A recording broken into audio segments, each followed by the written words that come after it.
എനിക്ക് തോന്നി നിന്റെ അച്ഛൻ വീണ്ടും എന്തോ ഒരു ട്വിസ്റ്റ് തരാൻ പോവുക അഖിൽ. കാർത്തിക വായടിച്ചോക്കെ. നിബന്ധന എന്താ അച്ഛാ? എടാ ഭാസ്കർ, നീയും കൂടെ കേട്ടോ. സിറ്റിയിൽ നിങ്ങളോടൊപ്പം കഴിയാൻ പറ്റാത്തത് കൊണ്ടാ ഞാൻ ഇങ്ങോട്ട് വന്നത്.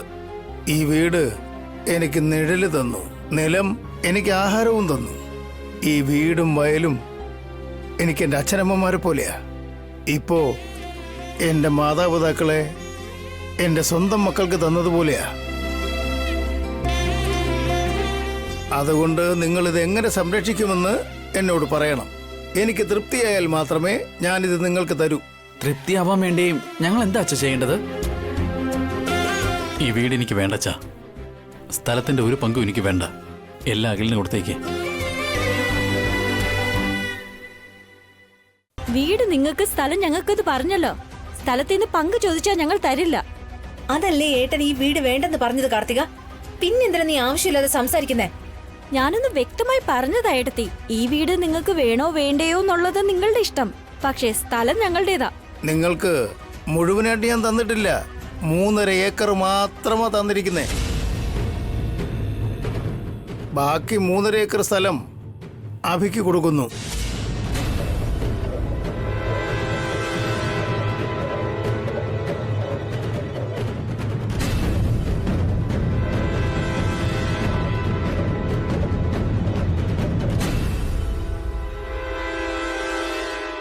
എന്താ പറഞ്ഞേ? ഇപ്പോഴല്ലേ ആ 7 ഏക്കറും അഖിലിന് കൊടുക്കാന്ന് പറഞ്ഞേ?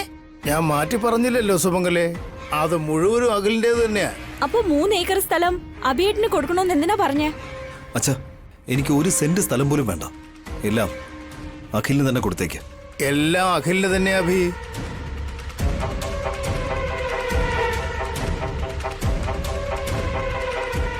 അച്ഛൻ എന്തൊക്കെ ഈ പറയുന്നതെന്ന് എനിക്ക് മനസ്സിലാവുന്നില്ല. ആദ്യം പറഞ്ഞു 7 ഏക്കർ എനിക്കാണെന്ന്, പിന്നെ ഇതാ ഇപ്പൊ പറയുന്നു 3.5 ഏക്കർ അഭിയേട്ടനാണെന്ന്. മനസ്സിലാകും പോലെ പറയാം. വീട് തണല് തന്നു, വയല് ഭക്ഷണം തന്നു എന്നൊക്കെ പറഞ്ഞില്ലേ, അതുതന്നെ അഭിയും ചെയ്തിട്ടുണ്ട്. മനസ്സമാധാനമില്ലാതിരുന്ന എനിക്ക് മനസ്സമാധാനം തന്നു.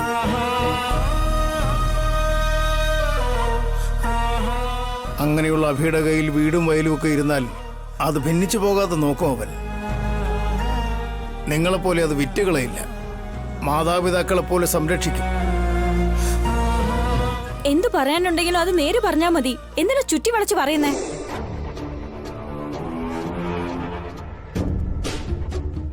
വീട് തനിക്ക് വേണ്ട എന്ന് ഭാസ്കർ പറഞ്ഞതുകൊണ്ട് ഇതിന് അഭിയും ഭാസ്കരനും തമ്മിൽ മത്സരം ഉണ്ടാവില്ല. അഖിലിന് വയൽ വേണമെന്ന് പറഞ്ഞതുകൊണ്ട് ആ വയൽ അഖിലിന് സ്വന്തമാകണമെങ്കിൽ അഭിയുമായിട്ട് മത്സരിക്കേണ്ടി വരും.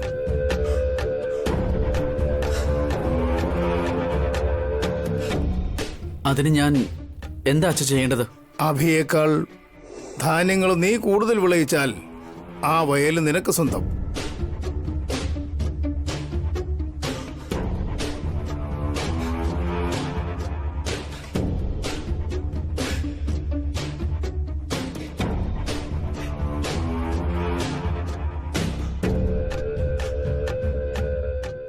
എന്ന് വെച്ചാ അഖിലിനോട് കൃഷി ചെയ്യാനാണോ ഏട്ടൻ പറയുന്നേ? വയലില് കൃഷിയല്ലാതെ മറ്റെന്താ ചെയ്യുന്നത് സുമംഗലേ? ഞാൻ എങ്ങനെയാ അച്ഛാ അവിടെ കൃഷി ചെയ്യുന്നേ? എന്താ അമ്മ ഇതൊക്കെ?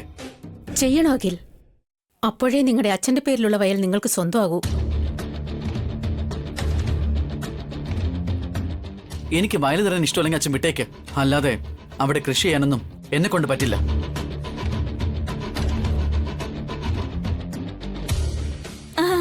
ചെയ്യാൻ പറ്റുമോ അഖിൽ? നമ്മൾ എന്തായാലും കൃഷി ചെയ്യും. ഏയ് കാർത്തിക, നിനക്ക് ഭ്രാന്ത് പിടിച്ചോടി. കൃഷി ചെയ്യാന്ന് വെച്ചാൽ ഫാഷൻ ഷോ ആണെന്നാണ് വിചാരം. ഫാഷൻ ഷോയിന്റെ അത്രയും പാടൊന്നുമല്ല കൃഷി ചെയ്യാൻ. അവരെക്കാളും 2 ഇരട്ടി വിളവെടുപ്പ് നടത്തും. ഇവളുടെ ബുദ്ധി ശോഷിച്ചു പോയതാ. ആ സ്ഥലം കിട്ടുന്നത് ആലോചിച്ച് ഭ്രാന്തികളെ പോലെ പിച്ചും പെയ്യും പറഞ്ഞോണ്ടിരിക്കുക. ഞങ്ങൾക്ക് ഇതിന് സമ്മതമാണ് അച്ഛാ. ഏയ്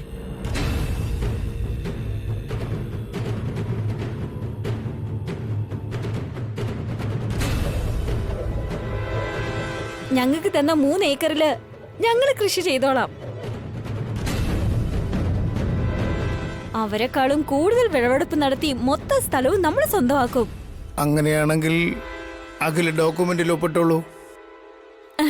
സൈൻ ചെയ്യാഖിൽ. അത് പറ്റില്ല. ഇതൊക്കെ എന്തിനാ അച്ഛാ? അഖില് കഷ്ടപ്പെടാൻ പാടില്ല. എന്നെ തടയാൻ വരണ്ട അഭി. എനിക്ക് വേണ്ടി നീ ഇത് സമ്മതിക്ക്. അതല്ല അച്ഛാ, അത് എക്സ്ക്യൂസ് മീ, ഞങ്ങളോട് ആരും സിമ്പതി കാണിക്കണ്ട. ഞങ്ങൾക്ക് കഷ്ടപ്പെടാൻ അറിയാം. കാർത്തിക. നീ സൈൻ ചെയ്യാക്കിൽ നമ്മൾ ആരാണെന്ന് പ്രൂവ് ചെയ്യാം. കാർത്തിക, ഞാനൊന്ന് പറഞ്ഞോട്ടെ. നീ ചെന്ന് ഒപ്പിട്. ചെല്ല്, അങ്ങോട്ട് ചെല്ല്.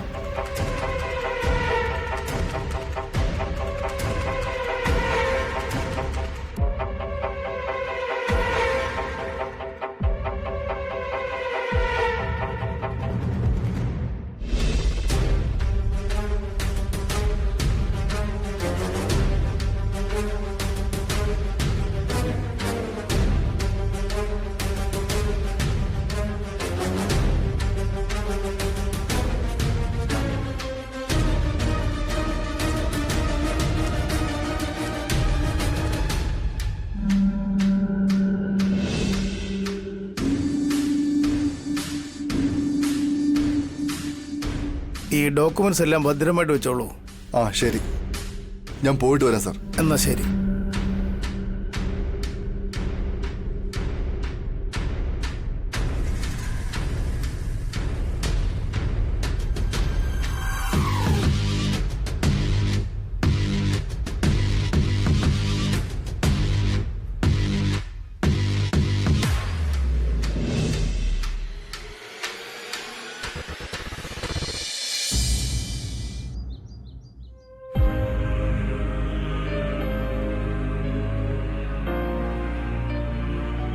എന്താ ഏട്ടാ?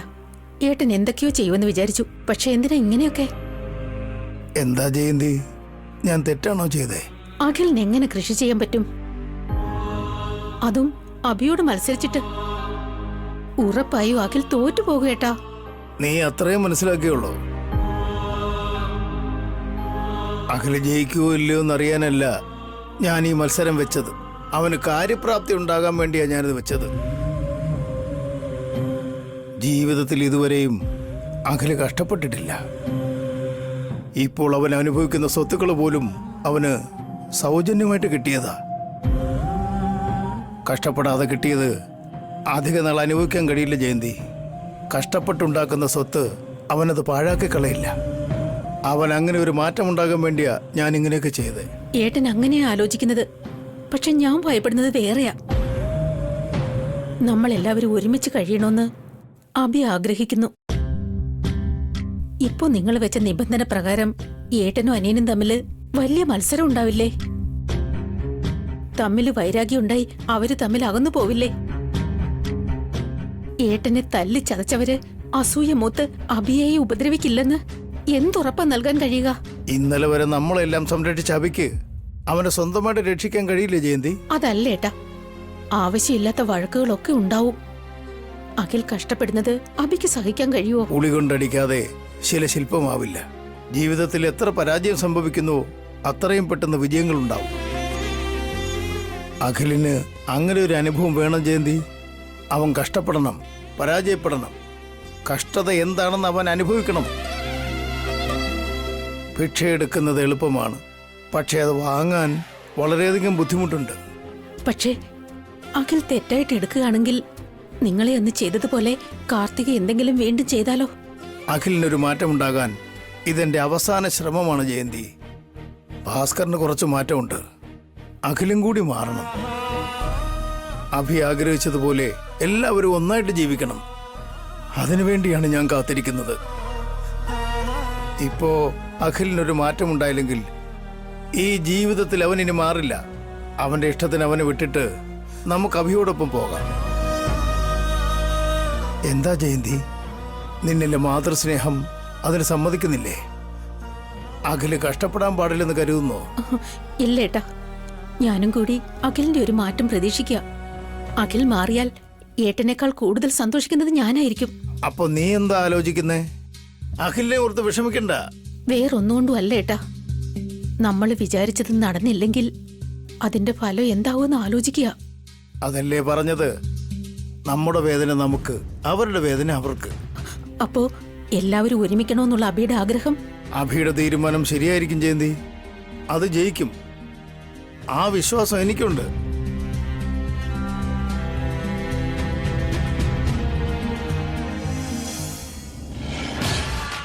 അതെന്തായാലും കലക്കി അഖിൽ. നിന്നെ ഞാൻ സമ്മതിച്ചിരിക്കുന്നു. ഇതിനുള്ള ട്രീറ്റ് ഞാൻ തരുന്നുണ്ട്. ചുമ്മാ ഇരിക്കും സാർ. സാറും കൂടി എന്നെ ഇങ്ങനെ, എനിക്കാണെങ്കിൽ കൃഷി ചെയ്യാനൊന്നും അറിയില്ല. ഈ കാർത്തികയെ കമ്മിറ്റ് ചെയ്തത്. അവള് ബുദ്ധിയുള്ളവളാ. നല്ല തീരുമാനം എടുത്തിരിക്കുന്നത്. ഇനി ആ 7 ഏക്കർ നമുക്കുള്ളത് തന്നെയാ. അതൊന്നും അത്ര ഈസി അല്ല സാർ. അഭിയേട്ടനുമായിട്ട് മത്സരിച്ച് കൂടുതൽ വിളവുണ്ടാക്കാന്ന് പറഞ്ഞാ നടക്കാത്ത കാര്യം. അഭിറാമിനോട് മത്സരിക്കാൻ ആരാ പറഞ്ഞത്? അച്ഛനാ സാർ എന്നോട് മത്സരിക്കാൻ പറഞ്ഞത്. ആ മത്സരമൊക്കെ മാറ്റിവെക്കടോ. നിന്റെ ചേട്ടൻ ഭാസ്കറിനെ മീഡിയേറ്ററായി നിർത്തി അഭിറാമിനോട് കോംപ്രമൈസ് സംസാരിക്കേ. മത്സരത്തിൽ ജയിപ്പിക്കണമെന്ന് പറഞ്ഞ് അഭിറാമിന്റെ കാലിൽ വീഴ്. അവൻ തോറ്റിട്ട് നിന്നെ ജയിക്കാൻ അനുവദിക്കും. അയാൾക്ക് എന്നോട് ദേഷ്യോ സാർ. എന്നെ എങ്ങനെ ജയിക്കാൻ സമ്മതിക്കുന്നേ? അയാൾ തോൽക്കൊന്നുമില്ല. എടാ മണ്ട, ഇത്രയും നാൾ അഭിറാം നിങ്ങൾക്ക് വേണ്ടി തോറ്റുകൊണ്ടിരുന്നതല്ലേ? നിങ്ങളോടൊക്കെ അവന് അത്രയ്ക്ക് ഇഷ്ടമാ.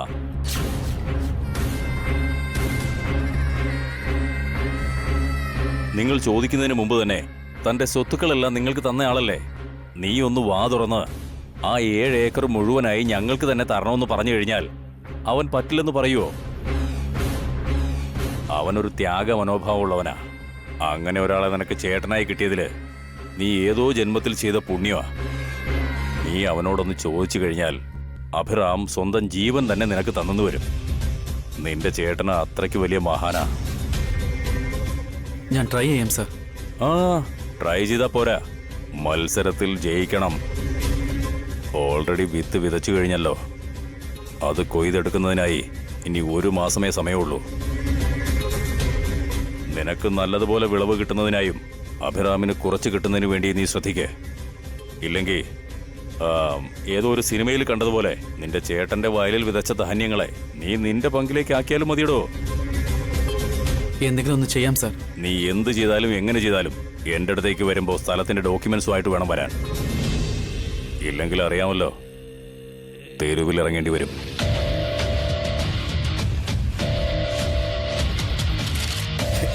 എന്താ സാറിത് ആ അഭിരാമിനെ ഇങ്ങനെ പുകഴ്ത്തിയത്? സാറിന്റെ എതിരാളി എന്തിനാ വാനോളം പുകഴ്ത്തിയത്? ഞാൻ ഉയർത്തിയതൊന്നും അല്ലടോ. അഭിറാം അല്ലെങ്കിൽ തന്നെ ആകാശത്തോളം ഉയരത്തിലാ. പിന്നെ അയാളുമായിട്ട് എന്തിനാ സാർ ഒരു പ്രശ്നം? അത് കൊള്ളാവിടോ. വോട്ട് ചെയ്തെന്നും പറഞ്ഞ് വോട്ടർക്ക് നമ്മൾ നല്ല എന്തെങ്കിലും ചെയ്യാറുണ്ടോ? ഇതും അങ്ങനെ തന്നെ. അവൻ എത്ര വലിയ മഹാനായിരുന്നാലും എന്നെയോ എൻ്റെ മകനെയോ അടിച്ച് വലിയ തെറ്റ് ചെയ്തവനാ. അവനോട് തീർച്ചയായും എനിക്ക് പ്രതികാരം ചെയ്യണം. അവന്റെ ചേട്ടനെയും അനിയനെയും തെരുവിലേക്ക് ഇറക്കണം. അവൻ എൻ്റെ കാൽ കീഴിൽ വരണം. എന്നാലേ എനിക്ക് മനസമാധാനം കിട്ടൂ. MLA സാറ് പറഞ്ഞ ഐഡിയ നല്ലതല്ലേ അഖിൽ? ഭാസ്കരേട്ടനെ നടുവിൽ നിർത്തി അഭിയേട്ടനെ കൊണ്ട് സമ്മതിപ്പിക്കാം. എന്നിട്ട് മത്സരത്തിൽ നമുക്ക് ജയിക്കാം. അഭിയേട്ട സമ്മതിക്കൊന്നും തോന്നുന്നില്ല. എന്റെ സംശയം അത് തന്നെയാടാ. കുറച്ചു നേരത്തെ ഇവള് സാധാരണ രീതിയിലല്ല സംസാരിച്ചത്. അത് കേട്ട് അഭിക്കും ദേഷ്യം വന്നു. അയാൾക്ക് ദേഷ്യം വന്നാ നമ്മൾ അടങ്ങിയിരിക്കണമെന്നാണോ? നമ്മുടെ സ്വത്ത് എന്തിനാ അയാൾക്ക് കൊടുക്കുന്നേ? അവന്റെ സ്വത്ത് അവൻ നിങ്ങൾക്ക് തന്നില്ലേ? അവന്റെ സ്വത്ത് നിങ്ങൾ വാങ്ങും, എന്നിട്ട് അവനൊന്നും കൊടുക്കില്ല. അഭിയേട്ടന് ആ വയല് സ്വന്തമാക്കാൻ ആഗ്രഹമുണ്ടോ? ഇപ്പൊ അയാൾക്ക് വേറെ ജോലിയൊന്നും ഇല്ലല്ലോ. ഫാക്ടറിയിലെ ജോലിയും ഉപേക്ഷിച്ചു. ജീവിക്കാൻ എന്തെങ്കിലും ഒരു വഴി ഒപ്പിക്കണ്ടേ? അഭി എങ്ങനെയെങ്കിലും ജീവിക്കൂടി. നിങ്ങളെപ്പോലെ മറ്റൊരാളെ ഡിപ്പെൻഡ് ചെയ്യില്ല. 2 വള്ളത്തിൽ ചവിട്ടി 2 പേരെയും സപ്പോർട്ട് ചെയ്യാൻ നിക്കല്ലേ. ഒന്നെങ്കിൽ ഞങ്ങളെ സപ്പോർട്ട് ചെയ്യ്, അല്ലെങ്കിൽ അവരെ സപ്പോർട്ട് ചെയ്യ്. എന്റെ സപ്പോർട്ട് നിങ്ങൾക്ക് തന്നെയാടി. പക്ഷെ ഒന്ന് ഞാൻ പറയാം, അവന്റെ സ്വന്തമല്ലാത്തതൊന്നും അവൻ ആഗ്രഹിക്കില്ല. അപ്പൊ അഭിയേട്ടനോട് വയൽ എനിക്ക് വേണമെന്ന് പറഞ്ഞ തരുവളേമേ? എന്നെ ജയിക്കാൻ വിടുവോ? എനിക്കും അറിയില്ലടാ. ഇപ്പൊ അഭിയുടെ മനസ്സിൽ എന്താണോ എന്തോ.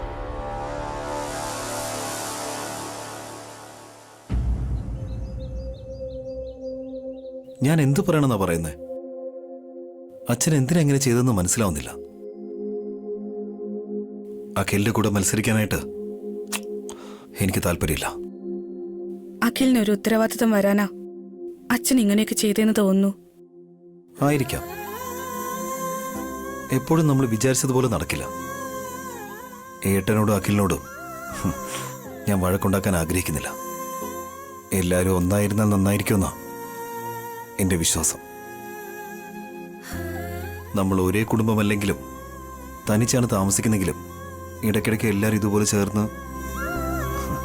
നമ്മൾ സന്തോഷത്തോടെ ഇരിക്കണമെന്നാണ് ഞാൻ ആഗ്രഹിക്കുന്നത്. അതുകൊണ്ടാ ഏട്ടനും അഖിലും ചോദിക്കുന്നതിന് മുമ്പ് തന്നെ സ്വത്ത് മുഴുവൻ ഞാൻ കൊടുത്തത്. നമ്മൾ അവരുടെ കൂടെ നിൽക്കുന്ന ഇഷ്ടമല്ലെന്ന് അറിഞ്ഞതും നമ്മൾ അവരുടെ അടുത്ത് നിന്ന് മാറിയില്ലേ. അവർക്ക് ഇഷ്ടമല്ലെന്ന് അറിഞ്ഞതും നമ്മൾ ഫാക്ടറിയിലെ ജോലി പോലും വിട്ടില്ലേ.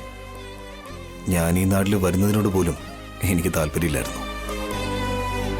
അച്ഛൻ്റെ പിടിവാശി കാരണവും തൻ്റെയും കുട്ടികളെ നിർബന്ധവും കൊണ്ടാണ് ഞാൻ ഇങ്ങോട്ട് വന്നേ. ഇങ്ങോട്ട് വന്നതിലും നല്ലതല്ലേ സംഭവിച്ചുള്ളൂ. ഏട്ടൻ പറഞ്ഞ പോലെ ഈ 2-3 ദിവസം എല്ലാവരും ഒരുമിച്ചുണ്ട്. ഇപ്പോൾ അച്ഛൻ പറഞ്ഞ കണ്ടീഷൻ കാരണം എല്ലാവരും അകന്നു പോകുന്നൊരവസ്ഥ ഉണ്ടായേക്കാം വസു. അഖിലിനെ ഇനിയും ചിലപ്പോൾ മിസ്അണ്ടർസ്റ്റാൻഡ് ചെയ്തേക്കാം. ഞങ്ങൾക്കിടയിലുള്ള അകൽച്ച ഇനിയും കൂടിയേക്കാം. അത് നല്ലതായിരിക്കില്ല. അങ്ങനെയൊക്കെ സംഭവിക്കുമെന്ന് ഏട്ടൻ എന്തിനാ കരുതുന്നേ? ഇപ്പൊ തന്നെ ഭാസ്കരേട്ടന്റെ സ്വഭാവത്തില് മാറ്റമുണ്ട്. അതുപോലെ അഖിലിന്റെ സ്വഭാവം മാറും ഏട്ടാ. അഖില് മാറുകയാണെങ്കിൽ അതെനിക്കും സന്തോഷമാണ് വസു. ഞാൻ ആ സ്ഥലം ആഗ്രഹിക്കുന്നുണ്ടെന്ന് അഖില് വിചാരിച്ചാൽ അത് വീണ്ടും പ്രശ്നം ഉണ്ടാക്കില്ലേ? ചിലപ്പോ നല്ലതും സംഭവിക്കും, മോശവും സംഭവിക്കും. എന്ത് സംഭവിച്ചാലും നമ്മൾ അതിന് തയ്യാറായിരിക്കണം. ഇല്ല വസു, നന്മ നടന്നില്ലെങ്കിൽ സാരമില്ല. ഒരിക്കലും തിന്മ സംഭവിക്കരുത്. ഇതുവരെ ഈ കുടുംബത്തിൽ സംഭവിച്ച നഷ്ടം തന്നെ ധാരാളം. അപ്പോ ഏട്ടനെ എന്ത് ചെയ്യാന്ന് ആലോചിക്കുന്നേ? ഈ മത്സരങ്ങളൊന്നും വേണ്ടെന്ന് അച്ഛനോട് പറയാൻ പോവാണോ? അച്ഛനത് കേൾക്കില്ല. അദ്ദേഹത്തിന്റെ തീരുമാനത്തെ അദ്ദേഹം ഒരിക്കലും പിൻവലിക്കില്ല. ആ പാടം വിൽക്കുന്നതിനോട് അച്ഛനൊട്ടും താല്പര്യമില്ല. ആ സ്ഥലം വിൽക്കുന്നത് ഏട്ടനും താല്പര്യമില്ലല്ലോ. ആ കാര്യം പറയാനുള്ള അർഹത പോലും എനിക്കില്ല വസുന്ധരെ. അത് അച്ഛന്റെ സ്ഥലമാണ്. അപ്പൊ അച്ഛനാണ് തീരുമാനം എടുക്കേണ്ടത്. അഖില് മാറുന്നതും ആ സ്ഥലം വിൽക്കാതിരിക്കുന്നതും അച്ഛന്റെ ആഗ്രഹം. പാടത്ത് കഷ്ടപ്പെട്ട് ജോലി ചെയ്ത അഖിലിന്റെ മനസ്സ് മാറുന്ന അച്ഛന്റെ വിശ്വാസം. എനിക്കത് മനസ്സിലാവുന്നുണ്ട് വസു. എന്നാൽ നമ്മുടെ അഖില് കഷ്ടപ്പെടാൻ പാടില്ല. അവനാണെങ്കിൽ കൃഷി ചെയ്യാൻ പോലും അറിയില്ല. ബിസിനസ് ചെയ്യുന്നത് എങ്ങനെയാണെന്നും അഖിലിന് അറിയില്ലല്ലോ ഏട്ടാ. ഒരു വശത്ത് കൃഷിയിൽ നഷ്ടം സംഭവിക്കും, മറ്റൊരു വശത്ത് ബിസിനസ്സിൽ നഷ്ടം സംഭവിക്കില്ല ഏട്ടാ. അങ്ങനെ ഉണ്ടാകാതിരിക്കാൻ വേണ്ടിയിട്ടല്ലേ അച്ഛൻ അഖിലിനും ഏട്ടനും ഇടയിൽ ഒരു മത്സരം വെച്ചത്. അച്ഛൻ ഓൾറെഡി ഏട്ടന് സ്വത്ത് ഏൽപ്പിച്ചിരിക്കുക. അച്ഛൻ ഇൻഡയറക്റ്റ് ആയിട്ട് അഖിലിന്റെ സ്വഭാവം നന്നാക്കാൻ വേണ്ടി പറയുന്നതാ. ഞാൻ ശ്രമിക്കാം വസു. പക്ഷെ ഞാനും അഖിലും അകലുന്ന രീതിയിൽ എന്തെങ്കിലും അവസ്ഥ വരികയാണെങ്കിൽ ആ ശ്രമം ഞാൻ അങ്ങ് ഉപേക്ഷിക്കും.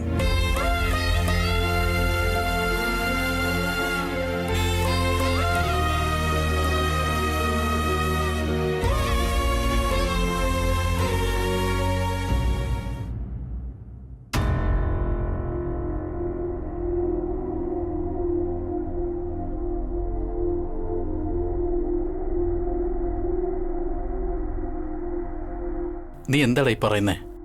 മത്സരത്തിൽ നിന്ന് പിന്മാറാനായിട്ട് ഞാൻ അബിയോട് പറയണമെന്നാണോ? അതെ ഏട്ടാ, ഏട്ടൻ പറഞ്ഞല്ലേ അബിയേട്ട സമ്മതിക്കൂ.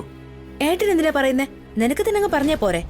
ആ ഭാസ്കരേട്ടനും അഖിലും വേറെ വേറെ അല്ല, അവരൊന്നാണ്. അപ്പൊ അബിയും പുറത്തുള്ള ആളല്ല, 3 പേരും ഒന്ന് തന്നെയാ.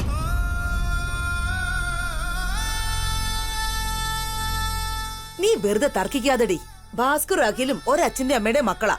അഭി വേറെയല്ലേ? അത് ഇളയമ്മയുടെ മനസ്സിലുള്ളതാ. അബിക്ക് അങ്ങനെ വേർതിരിവൊന്നുമില്ല. എനിക്ക് കൃഷി ചെയ്യാനൊന്നും അറിയില്ല എടുത്തി. അബിയേട്ടനോട്ട് വെറുതെ മത്സരിച്ച് ജയിക്കാനൊന്നും പറ്റില്ല. എന്നാ ഞാൻ വീട് വേണ്ടെന്ന് പറഞ്ഞ പോലെ നീ സ്ഥലം ഒന്ന് വിട്ടേക്കടാ. ആ വയൽ വിട്ടുകളഞ്ഞാ നമ്മൾ നടു റോഡിലാകും ഏട്ടാ. ആ വയല് മാത്രമാണോ നമ്മുടെ സ്വത്ത് കാർത്തിക? വേറെ ഒരു സ്വത്തും നമുക്കില്ലേ? ചേച്ചിയോട് എനിക്കൊരു കാര്യം പറയാനുണ്ട്.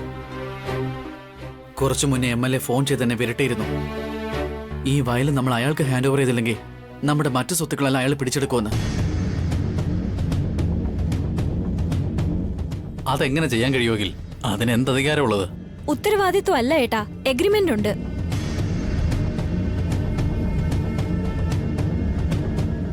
എന്ത് എഗ്രിമെന്റ്? നമ്മൾ എല്ലാവരും ചേർന്ന് റിയൽ എസ്റ്റേറ്റ് ബിസിനസ് തുടങ്ങാമെന്ന് എഗ്രിമെന്റ് സൈൻ ചെയ്ത് മറന്നുപോയോ? ഇപ്പൊ നമ്മൾ വിഡ്രോ ചെയ്യുകയാണെങ്കിൽ അയാൾ കേസ് കൊടുക്കുമെന്ന്.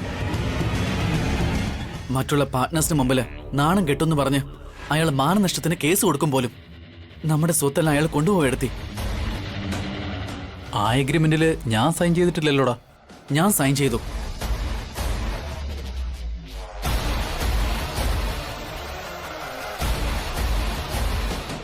ആരോട് ചോദിച്ചിട്ടാ ഒപ്പിട്ട് കൊടുത്തത്? മുന്നും പിന്നും ഒന്ന് ആലോചിക്കണ്ടേ? എന്നാലും ആ MLAക്ക് ഇങ്ങനെ സംസാരിക്കാൻ കൊള്ളാമോ? ഇഷ്ടമുണ്ടെങ്കിൽ ഒരുമിച്ച് ബിസിനസ് ചെയ്യാം, ഇല്ലെങ്കിൽ വേണ്ടെന്ന് വെക്കാം. രാഷ്ട്രീയക്കാരെ നമ്മൾ എതിർക്കാൻ നിൽക്കരുത്. അവർക്ക് അധികാരവും പിന്തുണയും ഉണ്ടാകും. അവരോടൊന്നും മത്സരിക്കാൻ പറ്റില്ല, എതിർത്ത് നമുക്ക് ജീവിക്കാനും പറ്റില്ല. ആ സ്ഥലം അയാൾക്ക് കൊടുത്ത കാര്യം കഴിഞ്ഞില്ലേ? അതൊന്നും അത്ര എളുപ്പമല്ലേ ഇളയമ്മേ. അഭി സമ്മതിച്ചാലും അച്ഛൻ സമ്മതിക്കില്ല. ആദ്യം അബേട്ടനെ സമ്മതിപ്പിക്കുകയാണെങ്കിൽ അബേട്ടൻ അച്ഛനെ സമ്മതിപ്പിച്ചോളും. അത് നടക്കാത്ത കാര്യമാണ് അഖിൽ.